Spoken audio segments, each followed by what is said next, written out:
नहमदुहु व नुसल्ली व नुसल्लिम अला रसूलिहिल करीम अम्मा बाद फ़अऊज़ु बिल्लाहि मिनश शैतानिर रजीम बिस्मिल्लाहिर रहमानिर रहीम। मेरे मुअज़्ज़ज़ सामाईन इकराम, अस्सलामु अलैकुम व रहमतुल्लाहि व बरकातुहू। मैं अपने रब्बे कायनात से ये दुआ करती हूँ कि मेरे जितने भी सुनने वाले हैं रब्बे कायनात सबको सेहतमंद, तंदुरुस्त और लंबी ज़िंदगियाँ अता फरमाए। हम सब की हर मुश्किलों, परेशानियों, तंगदस्तियों में मेरा रब्बे कायनात हमारी मदद अता फरमाए। हमें ज़हनी, रूहानी, जिस्मानी अज़ियत और तकलीफ़ और बीमारियों से निजात अता फरमाए। हमें ज़हनी और रूहानी सुकून अता फरमाए। हमें बीमार दुनिया से बचाकर बीमार मदीना बनाए।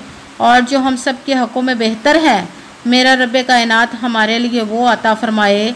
और जो हमारे हक़ों में बेहतर नहीं उसका ख्याल भी हम सब के दिलों से निकाल दे और हम सबको अपनी रज़ा पर राज़ी रहने वाला बना दे। आमीन सुम्मा आमीन।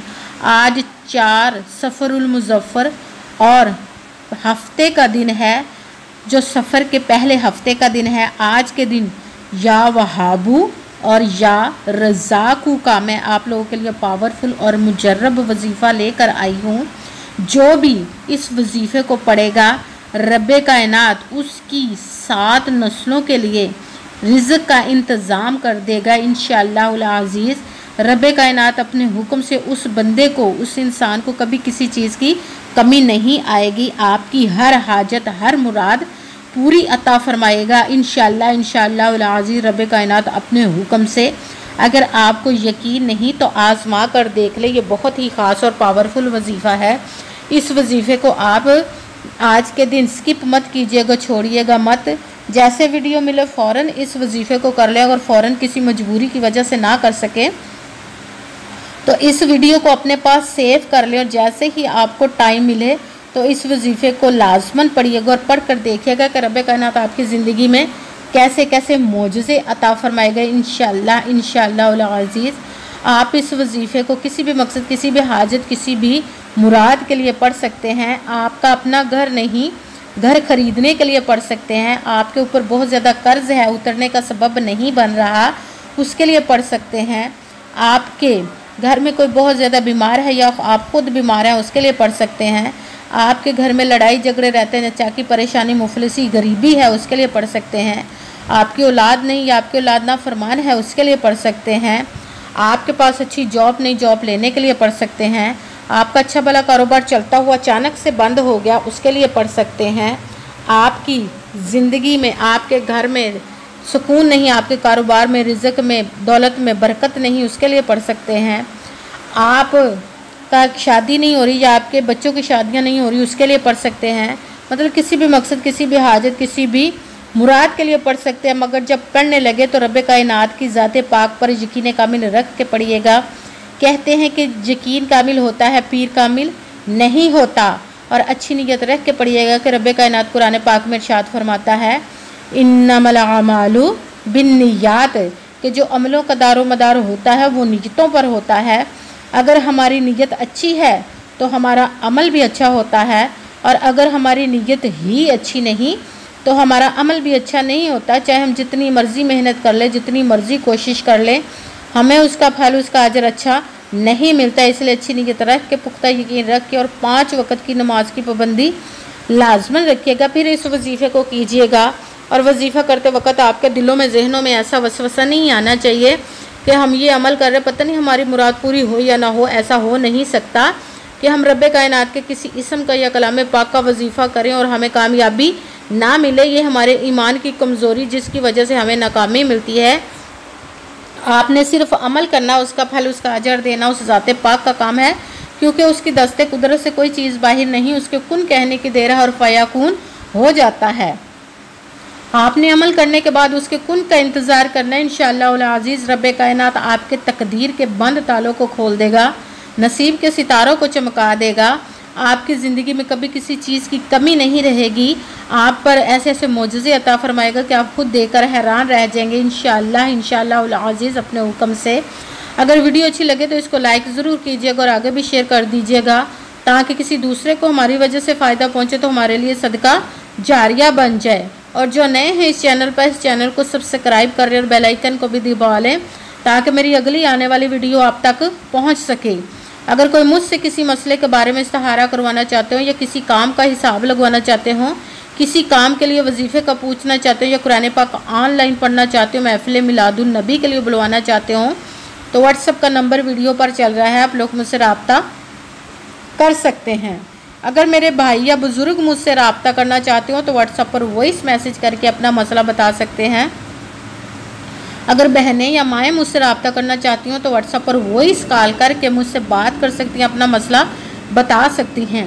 आपने वजीफ़ा करने से पहले कमेंट्स में अपना नाम और जहां आप रहते हो उस जगह का नाम और अल्लाह पाक का एक नाम ज़रूर लिखना है, ताकि मैं भी आप लोगों के लिए दुआ कर सकूँ और फिर वजीफ़े की भी आप लोगों को इजाज़त मिल जाएगी। आपने वजीफ़ा करने से पहले पूरी वीडियो को ध्यान के साथ सुन के समझ के फिर वजीफ़े को करना है। ऐसा ना हो कि वीडियो को स्किप कर करके छोड़ के सुने और फिर कोई बात रह जाए और आप वजीफ़ा करें और वो ठीक ना हो। आपने ना तो किसी अमल में कम करके पढ़ना, ना ज़्यादा बढ़ा कर पढ़ना है।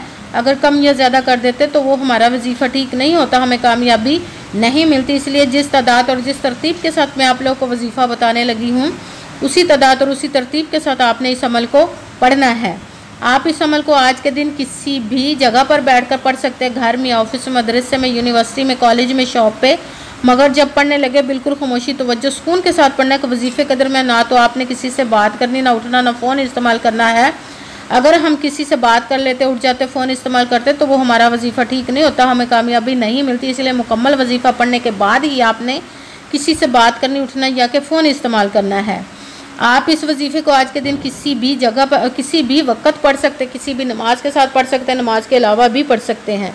अगर नमाज के साथ पढ़ रहे हो तो नमाज मुकम्मल पढ़ने के बाद, दुआ मांगने के बाद इस अमल को कीजिएगा। अगर नमाज के अलावा पढ़ रहे हैं तो आपने बावजू होकर ऐसी जगह पर बैठकर पढ़ना जहां बिल्कुल खामोशी तवज्जो सुकून के साथ आप इस अमल को पढ़ सकें।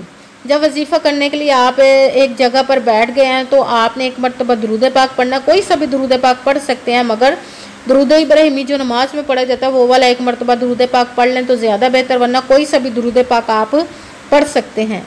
जब एक मरतबा दुरूद पाक पढ़ने के बाद, मकसद की नियत करने के बाद, आपने पहले नंबर पर जो वजीफ़ा पढ़ना वो है या वहाबू या रज़ाक़ू, या वहाबू या रज़ाक़ू, या वहाबू या रज़ाक़ू, या वहाबू या रज़ाक़ू। इसको आपने 11 मरतबा 11 टाइम पढ़ना। फिर साथ दूसरे नंबर वाला वजीफ़ा कुरान पाक की एक आयत का पढ़ना, ला हौला वला कुव्वता इल्ला बिल्लाह, ला हौला वला कुव्वता इल्ला बिल्लाह, ला हौला वला कुव्वता इल्ला बिल्लाह, ला हौला वला कुव्वता इल्ला बिल्लाह, ला हौला वला कुव्वता इल्ला बिल्लाह। इसको आपने 11 मरतबा 11 टाइम पढ़ना। फिर साथ तीसरे नंबर वाला वजीफ़ा, या अल्लाह, या अल्लाह, या अल्लाह, या अल्लाह, या अल्लाह, या अल्लाह, या अल्लाह, या अल्लाह। इसको आपने 63 मरतबा 63 टाइम पढ़ना है। सबसे पहले एक मरतबा दुरूद पाक पढ़ा, फिर एक मरतबा आऊज़ु बिल्लाहि मिनश शैतानिर रजीम बिस्मिल्लाहिर रहमानिर रहीम पढ़कर अपने मकसद की नियत करनी। फिर पहले नंबर पर जो वजीफ़ा पढ़ना है वो है या वहाबू या रज़ाक़ू। इसको आपने 11 मरतबा 11 टाइम पढ़ना। फिर दूसरे नंबर वाला वजीफ़ा, ला हौला वला कुव्वता इल्ला बिल्लाह। इसको आपने 11 मरतबा 11 टाइम पढ़ना। फिर साथ ही तीसरे नंबर वाला वजीफ़ा, या अल्लाह। इसको आपने 63 मरतबा 63 टाइम पढ़ना है। फिर वही दुरूद पाक पढ़ना जो दुरूद पाक आपने वजीफ़ा शुरू करने से पहले पढ़ा था। जब दुरूद पाक पढ़ लिया, अब आपका वजीफ़ा मुकम्मल हो गया। अब आपने दोनों हाथों को रब्बे कायनात की बारगाह अक़दस में बुलंद कर लेना। सबसे पहले अपने गुनाहों की बख्शिश की दुआ मांगनी है। फिर जिस मकसद, जिस हाजत के लिए आपने इस वजीफ़े को किया उसकी खूब दुआ कीजिएगा और दुआओं में मुझे भी याद रखिएगा, मेरे लिए भी दुआ कीजिएगा। जज़ाकल्लाहु खैरा।